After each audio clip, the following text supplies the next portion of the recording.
संसारा देखी आरे संसारा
দাদাই যেন নিজ হাতে স্বাগত কৰিছে এই নাৰীৰ প্ৰতিমূৰ্তি।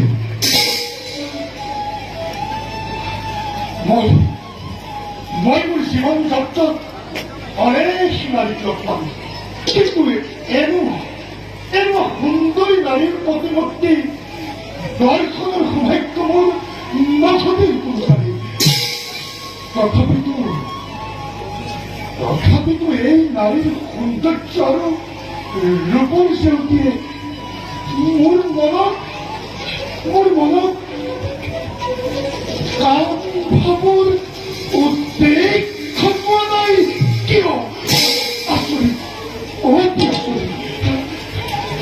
দেৱতা দেৱী, কি ভাবিছা দেৱতা? দেৱী, ভাবিছা নেকি এজনী সামান্য নাৰীৰ প্ৰতি আঘাত কৰি তুমি অপমান ভোগ কৰিছা? অৱশ্যে তোমাক অপমান কৰাৰ চেষ্টা মই কেতিয়াও কৰা নাই। ভুল বুজিছা দেৱী।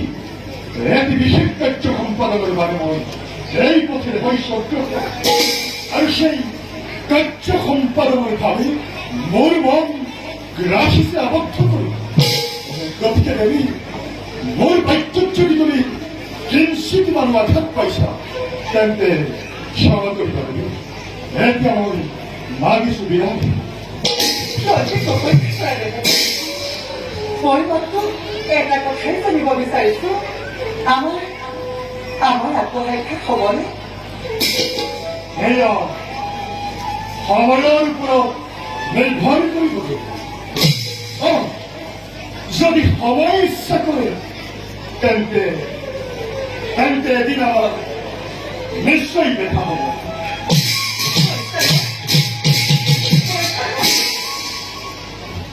অজানিতে লৌভাকে তিনি তৰিখন হৃদয়ত জনালা তুমি প্ৰেমৰ ৰঙৰ। তোমাৰ এই কান্তিময় সুন্দৰ সুঠাম অপৰূপ ৰূপ যদি দেখিব পৰাই তুমিয়েই হলা মোৰ সপোন। প্ৰথম আলাপতে তুমি ভোগ কৰিব, তুমি যে অতিকে উদ্ধত। তথাপিতো মই তোমাকে সপীন সৰ্বস্ব। কিন্তু নুবুজিলা তুমি, বুজিবৰ চেষ্টাও নকৰিলা। নাৰীটো অকস্মাতে নিঃসংকোচে মই কিদৰে তোমাৰ ওপৰত কৰিছিলো অৱৰোধ। তুমি মোৰ আৰাধ্য প্ৰাণ। প্ৰথম দৃষ্টিতে যাওক মই জ্ঞাপন কৰিলো অৰ্পণ, সেয়া কেৱল তুমি। কিন্তু তুমি সাহস নিৰ্মল চালনা কৰি উপেক্ষাৰ জাবনেৰে নিক্ষেপিত কৰি উপেক্ষাৰ নিৰহ দৰ্শন বুজি গলা তুমি আত্মগৰ্বেৰে। তথাপিতো চেষ্টা মই ৰাখি সকিবলৈ পৰমাৰ্থ তোমাৰ পদক যাওঁ মই নিজ আনয়দিকে সংসাব আমাৰ।